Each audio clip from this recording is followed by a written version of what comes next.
Is exercise a key component in balancing mental health? This is the question I will be answering in this speech.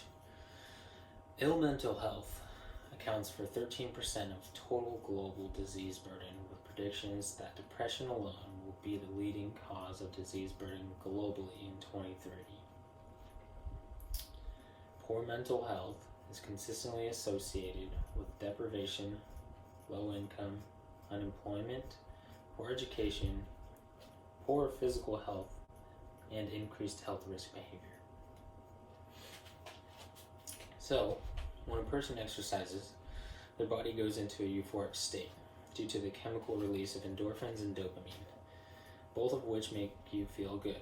Exercising also helps your brain push out the bad chemicals that make you feel anxious or stressed. Just exercising up to 150 minutes a week will help in the balance of your mental health alongside aiding in the physical health. Plus, it makes you feel good. Exercise is great for aiding in the therapy of various types of mental illnesses.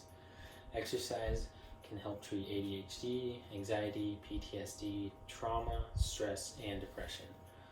All of the mental illnesses that I've previously stated are linked to an imbalance of chemicals, hormones, or traumatic experiences combined.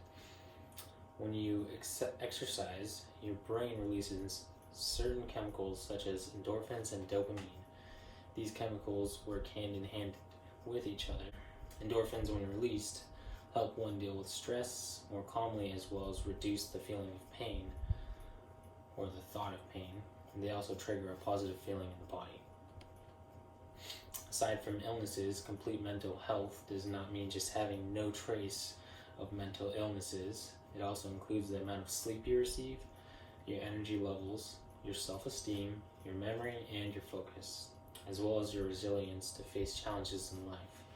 So it's not just all about mental illness, and mental illness is not just defined by like schizophrenia or Alzheimer's disease. It's more about your whole outlook on life. The benefits of exercise for mental health do not start in any particular order. So I will start with how exercise can effectively treat mild to moderate depression without the side effects of medication. This treatment helps by exercise inducing neural growth, which is healthy brain cell growth, reducing inflammation, as well as promoting new activity patterns that promote well-being and a calmer state of mind. Exercise also acts as a positive distraction from negative thoughts that feed depression. A recent study done by the Harvard T.H. Chan School of Public Health found that running for 15 minutes a day or walking for an hour reduces the risk of major depression by 26%, which is a pretty good amount. In addition to relieving depression symptoms, research also shows that maintaining an exercise schedule can prevent you from relapsing. So that schedule kind of gives you, I guess, more of a meaning to live or a meaning to your life, because it gives you something to do and something to look forward to. This exercise treatment also has been proven to help people suffering from schizophrenia and anxiety. For people suffering from schizophrenia, exercising can be a positive outlet for them to engage in, because it helps them socialize with people, as well as for some people can help cope with auditory hallucinations by focusing on the exercise itself. Which brings me to my next point. The part of the brain that responds strongly to aerobic exercise is called the hippocampus. Since the hippocampus is at the core of the brain's learning and memory systems, this finding partly explains the memory boosting effects of improved cardiovascular fitness. So working out or exercising is not just good for your mental health, it's good for your cardiovascular health, and in return they hand in hand work together. Researchers at the University of California, Irvine, and Japan's University of Tsukuba found that even very light workouts can increase the connectivity between parts of the brain responsible for memory formation and storage, which is the hippocampus. In a study of 36 healthy young adults, the researchers discovered that a single 10-minute period of mild exertion can yield considerable cognitive benefits. Using high-resolution functional magnetic resonance imaging, the team examined subjects' brains shortly after exercise sessions and saw better connectivity between the hippocampal dentate gyrus and the cortical areas linked to detailed memory processing. Exercise can actually help you focus and stay on task longer as well. During a study in Holland, they interspersed lectures with 20-minute long aerobic style workouts and found that it improved the attention spans of the students. Then a large randomized controlled trial in the US looked at the effects of daily sports classes, which spanned the entire school year. The students got in better shape, but they also became better at multitasking, ignoring distractions, and processing complex information in each and every one of their classes. So aside from focus, brain connectivity for mental health, anxiety and depression, exercise is also good for stress and relaxation. We've all heard of or experienced the runner's high, which I sort of get when I lift weights, I guess, but it's not during, it's after. That feeling of happiness and clarity that often follows exercise. Well, it's real. It has even been observed in mice, and evidence points to a pleasurable and pain-killing firing of the endocannabinoid system, which is also known as the psychoactive receptor for cannabis. Using trained male college students running on a treadmill or cycling on a stationary bike for 50 minutes at 70 to 80% of maximum heart rate.